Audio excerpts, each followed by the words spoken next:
screeching tires, and roaring V8 south tearing through the screen at 100 miles per hour. These weren't just cars, they were legends that became more famous than the actors driving them. A Mustang that sold for $4 million, a Charger so fast they had to slow it down, an orange Dodge that destroyed 320 brothers just to make TV history. These are 10 tough movie muscle cars that became true legends. Number 10. The 1968 Ford Mustang GT390 from Bullitt. Steve McQueen slides a Highland green fastback through the streets of San Francisco in what became the greatest car chase ever filmed. This wasn't some polished show car, it was a working muscle machine with a 390 cubic inch V8 pushing 325 horsepower. Ford loaned two identical Mustangs to the production, and stunt coordinator Max Bulchowski modified them with heavy-duty suspension, bigger brakes, and beefed-up shocks to survive the brutal 3-week shoot. McQueen insisted on open windows so audiences could see him actually driving, though stunt driver Bud Ekins handled the most dangerous moments. The 10-minute chase took 3 weeks to film at speeds exceeding 110 miles per hour with no CGI, just raw driving skill. After filming, one Mustang went to a junkyard severely damaged, the other disappeared for decades into a private collection. In 2018 it re-emerged and sold at auction for $3.7 million, making it the most expensive Mustang ever sold. That price proved this wasn't just a movie prop, it was automotive history on four wheels. The Bullitt Mustang defined what a hero car should be: fast, tough, and unforgettable. Number 9. The 1968 Dodge Charger RT from Bullitt. While McQueen's Mustang gets all the glory, the real performance star was the villain's ride, a triple black Dodge Charger RT with a 440 Magnum V8. This beast pumped out 375 horsepower, 50 more than the Mustang, and it showed on camera. Legendary stunt driver Bill Hickman piloted the Charger and also played one of the hitmen, doing all his own driving through those San Francisco streets. According to crew interviews, the Charger was so much faster than the Mustang that Hickman had to keep backing off the throttle to prevent pulling away and ruining shots. Director Peter Yates specifically wanted a Ford versus Moper battle, rejecting the idea of two Fords racing each other. Two Chargers were used, one for close-ups and one for stunts. The stunt car got annihilated in the gas station explosion finale. The camera car survived, was repainted yellow by the dealer, and disappeared until 2002 when a Moper fanatic named Arnold Welch found it in Arizona and restored it to movie spec. That black Charger proved the bad guy can have the better car and still lose, cementing the second-gen Charger as Hollywood's go-to-villain ride for decades. Number 8. The 1969 Dodge Charger, known as the General Lee from Dukes of Hazzard. Bright orange with a Confederate flag on the roof and the number 01 on the doors, this Charger became one of the most recognized cars in television history. The show ran from 1979 to 1985 and absolutely destroyed Dodge Chargers in the process. 320 Chargers were used during filming because the producers beat them to death with jump stunts every single episode. Only 17 survive today. During jump scenes, crews had to load 450 kilograms of sandbags in the trunks to prevent the cars from nosing over mid-air and landing on their roofs. Most jumps resulted in bent frames, destroyed suspensions, or complete structural failure. The original General Lee, known as Lee 1, sold in 2012 to golfer Bubba Watson for $110,000. That might sound like a lot until you realize how few authentic survivors exist. The show made the Charger an icon, but nearly drove the model into extinction doing it. Today, finding a '69 Charger that wasn't turned into a General Lee clone is harder than finding the real deal. The General Lee proved you can love something to death, literally. Number 7.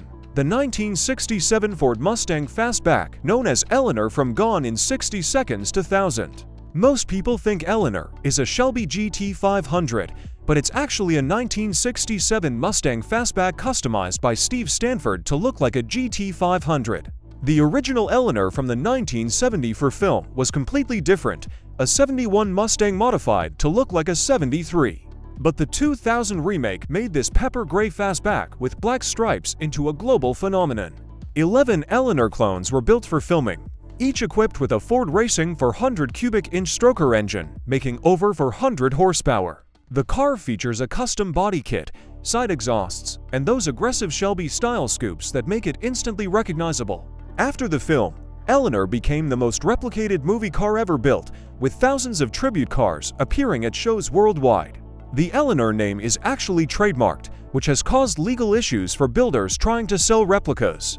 Original movie cars occasionally surface at auctions commanding six-figure prices. Eleanor proved that sometimes a fake Shelby can be more desirable than the real thing, at least in Hollywood terms. Number 6. The 1970 Dodge Challenger RT from Vanishing Point. 5 Alpine White Challengers with 440 Magnum engines were loaned to production and prepared by Max Bolchowski, the same guy who built the Bullitt cars. The film follows a car delivery driver who accepts a bet to drive from Colorado to San Francisco in 15 hours, leading to an extended chase with police across the desert. The Challenger became a symbol of freedom and rebellion, running from authority while maintaining dignity and speed. Chrysler's marketing department loved the exposure even though the protagonist was technically a criminal. The 440 RT could legitimately run high speeds all day in the desert heat, which was crucial for filming. The stunt coordinator chose the Challenger specifically for its torsion bar suspension and horsepower, knowing it could handle the punishment. By the film's end, one Challenger gets deliberately crashed into bulldozers in a nihilistic finale that shocked audiences. The remaining cars went back to Chrysler after filming. Today, a Vanishing Point Tribute Challenger is one of the most popular builds in the moper community. That white Challenger defined what a chase car should be: fast, tough, and unwilling to stop. Number 5. The 1970 Dodge Charger RT from the Fast and the Furious 2001. Vin Diesel's character Dominic Toretto builds this black Charger in his garage, and it becomes the centerpiece of the franchise. The car starts as a factory original with a 440 cubic inch engine, making 375 horsepower stock. But Dom adds a massive supercharger, nitrous oxide system, and custom hood with a forward-facing scoop. That matte black paint job with subtle graphics made it menacing and instantly cool. Multiple Chargers were used for filming, some with working blowers, others gutted for jump scenes. The wheelie launch at the film's climax became iconic, showing the Charger's front wheels lifting off the ground from pure torque. After the first film's success, that Charger appeared in multiple sequels, always representing family, loyalty, and American muscle. Original screen used cars have sold at auction for over $1 million. The Fast franchise made muscle cars cool again for a generation that grew up on imports and tuners. Dom's Charger proved that classic American iron could still capture imaginations and sell movie tickets. It became more than a prop, it became a character. Number 4. The 1977 Pontiac Firebird Trans Am from Smokey and the Bandit. Black and gold with T-tops and a screaming chicken decal on the hood, this Trans Am became Burt Reynolds' co-star. The film follows a trucker and his blocker running beer from Texas to Georgia, with Reynolds in the Trans Am running interference against pursuing police. 12 identical Trans AMs were used during filming because the stunts were brutal. Jumps, slides, high-speed runs through traffic, every scene beat the cars mercilessly. None of the original 12 survived production. Every single one was destroyed or damaged beyond repair. After the film's release, Trans Am sales exploded. Pontiac couldn't build them fast enough. The Bandit edition with black and gold paint became the most desirable variant. A promotional Trans Am bought by Universal Pictures sold at auction for $550,000 to collector John Staluppi. That's $500,000 for a car that never appeared on screen but carries the Bandit legacy. The Trans Am proved you don't need a chase scene to make a car legendary. Sometimes all you need is Burt Reynolds, ACB radio, and the right attitude. Number 3. The 1973 Ford Falcon XP GT from Mad Max. In post-apocalyptic Australia, Max Rokitansky drives the Pursuit Special, a black Falcon coupe with a massive supercharger protruding through the hood. This wasn't an American muscle car, but Australian-built iron that could run with anything Detroit produced. The Falcon GT came with a 351 cubic inch Cleveland V8, Ford's most powerful small block. For the film, they added that iconic YN supercharger, side exhausts, front chin spoiler, and menacing black paint. Only one hero car was built for the original film. That car appeared in the sequel The Road Warrior before getting destroyed on screen in a tanker truck explosion. The Falcon represented the last remnants of civilization, a police interceptor trying to maintain order as society collapsed. Its design influenced every post-apocalyptic vehicle that followed. In 2011, A replica built by original crew members sold for over $100,000. The original hero car, if it survived the explosion scene, would be worth millions. Mad Max proved muscle cars work in any setting, even the end of the world. That Black Falcon became the international face of Australian muscle. Number 2. The 1970 Plymouth Road Runner from Bad Georgia Road. This forgotten 1977 film features one of the best moper-on-moper chase scenes ever filmed. A 70 Plymouth Road Runner loaded with moonshine battles a 70 Dodge Charger RT through backwoods Georgia.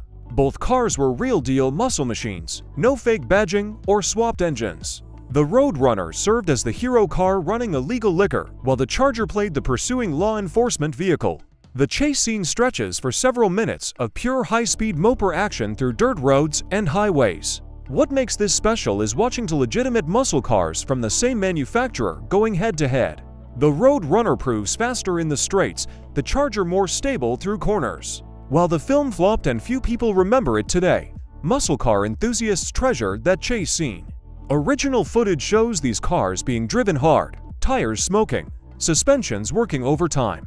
No CGI enhancement, no speed ramping, just two angry Chryslers doing what they were built for. That Road Runner proved the underdog could outrun anything with enough moonshine motivation and a big block under the hood. Number 1. The 1971 Plymouth Cuda from John Wick. John Wick's 1970 Plymouth Barracuda isn't just a car, it's a character representing everything he lost. The film opens with thugs breaking into his house, killing his puppy, and stealing his Cuda, which sets the entire revenge plot in motion. This is a Hemi Cuda, one of the rarest and most valuable muscle cars ever built. In the real world, a 71 Hemi Cuda can sell for over $1 million in good condition. The film used multiple cars, some real Cudas, others clones built for stunt work. That Tor red paint and black interior combination is pure muscle car perfection. When Wick finally recovers his car, it's beaten, damaged, and barely running, which mirrors his own state. The Cuda appears throughout the franchise, always representing his connection to his dead wife and normal life. Unlike other movie cars that get destroyed for spectacle, the Cuda survives, gets repaired, and lives to fight another day. Director Chad Stahelski chose the Cuda specifically because it's a car worth killing for, something audiences would understand motivating extreme violence. That decision worked because everyone watching understood why you'd burn down the criminal underworld to get that car back. The 71 Hemi Cuda became the ultimate movie muscle car by being irreplaceable. Which one's your favorite? Subscribe for more legendary movie car content.